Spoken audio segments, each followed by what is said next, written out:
Hi, I'm Cash, and let me take you on a journey of something I've been thinking about for the last couple of days. And if I've been thinking about it, so's other people, smart people. Billionaires that own football clubs and have little think tanks of how to get more revenue and more money from emerging markets and a load of other different things. So I started thinking about how would I implement, if I was a billionaire, bringing about the Super League. Well, you can't get fans to buy into the idea of the Super League. They tried that. The fans went mental and they immediately realised, well, we're all not doing that now. Well, they are. They're just going to do it in a different way and take a little bit more time over it. So this is what I was coming to the conclusion of. If fans hate the Super League, the only way you're going to get them to go along with the Super League and all this, the control that the billionaires want, because get in mind, they want it to be like the NFL, where they can't get relegated and all that sort of stuff because they're spending so much money. They want to control everything that goes on inside of that football club, in the football league and that sort of stuff. That's what they want. They want ultimate control. So they can't get kicked out. They can always keep their TV money, just like they do in the NFL, and away they go. That's what they really want to do. But they can't get there because they need to get the fans on board. And there's no way the fans are on board for something like this. Or, so I thought for a little minute. Well, how do you get all the fans against the Premier League? Maybe you start using VAR to sow little seeds of doubt and have the game corrupt. Now, we're not talking people with, conspiracy theorists all sitting around with their little tinfoil hats on inside these billionaire things.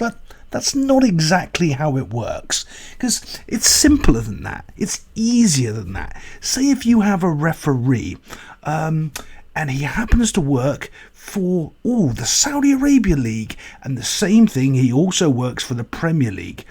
All of a sudden, he accidentally does a couple of decisions, maybe gives a goal for Man City at Fulham that wasn't a goal, or there's a couple of little weird decisions, and then everyone's mind starts wandering and going, wait, hold on a minute, this guy works over here in Saudi Arabia and for Manchester City.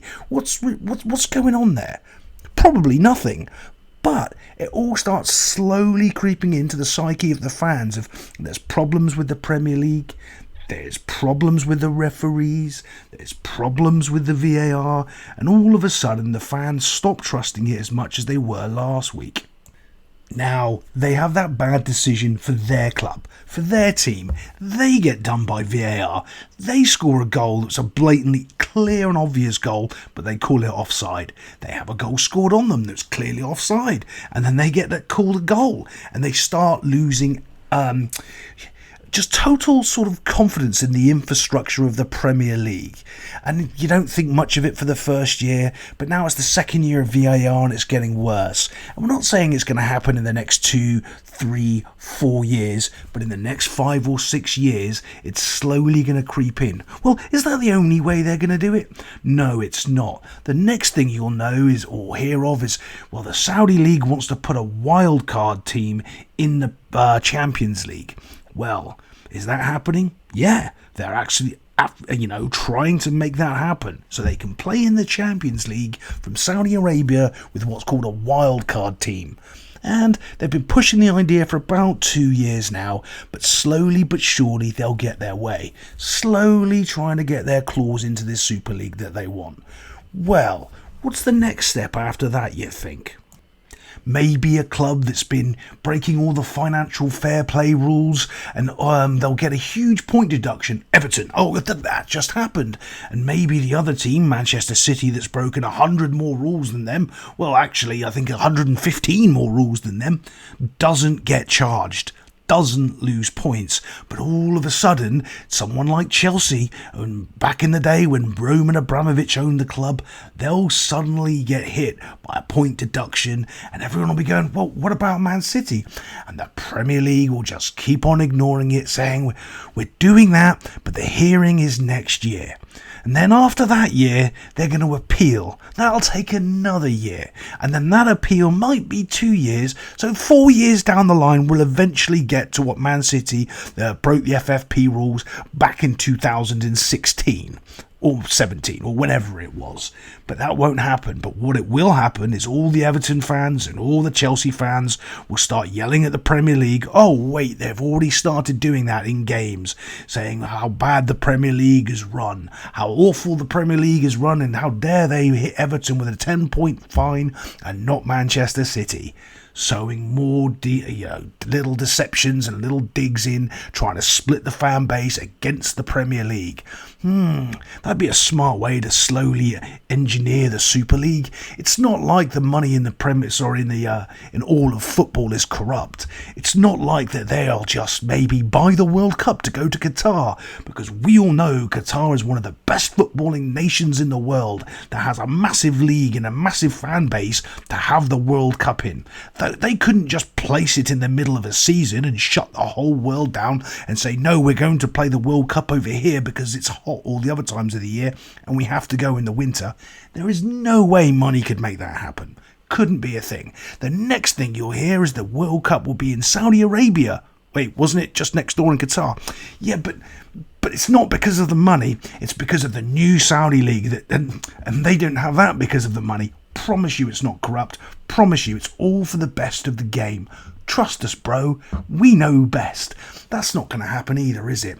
So all of a sudden, you have all this dissent and this little niggling doubts of how bad the Premier League is run because, well, they've never punished Manchester City and they've punished 5 other clubs for the FFP financial fair play rules and they've hit them hard. No one trusts the Premier League because they're always wrong every single week with VAR. And then all of a sudden, you'll look over and you'll see the Champions League have got this new wildcard team that's been playing in there for about 4 years. And someone will say, how about we just change the Champions League format to this Super League format for a year or two and see if we can change it? And everyone will go, well, we don't trust the Premier League. Maybe we can have a look at this and maybe we're open to more ideas now, even though the fans know it'll be the death of football in the English Premier League and the death of most clubs in England if they do that. But they won't care because all of a sudden they'll be worried about their VAR decisions and all the problems that the Premier League has given their club and all the other little things that slowly have crept in over the next 5 years, which if I can see it coming, I'm sure that these billionaires with their think tanks have sat down and thought about it themselves, planned it out probably better than me, just having a little think down the pub over a pint and chatting with my mates. I'm sure they've come up with a much better plan to slowly implement it. And you can see it happening. Because you can't blame anyone in VAR because it's not real there, is it? You can't pinpoint the referee and say, look, he's made the wrong decision, because you can't hear it. And it's all behind these magical closed doors. And everyone say, oh, you're a conspiracy theorist. They'll never not call a goal that's a goal or a goal that's offside, onside or anything like that. Well, we all know that's rubbish because it's already happened. And if you don't think that they're actively, knowingly upsetting the fan base, you don't know how big corporations and companies run. They do not care about us. They never have. They never will do. They just want your money and your eyeballs. That's it. They couldn't care less about what was going on for the good of the game or anything else. I might just be a crazy conspiracy theorist thinking up things that might happen and how they're going to merge the Super League and make it happen. But tell me what you think. Is it possible that might be going on in the next 3 to 5 years? Tell me what you think in the comments below.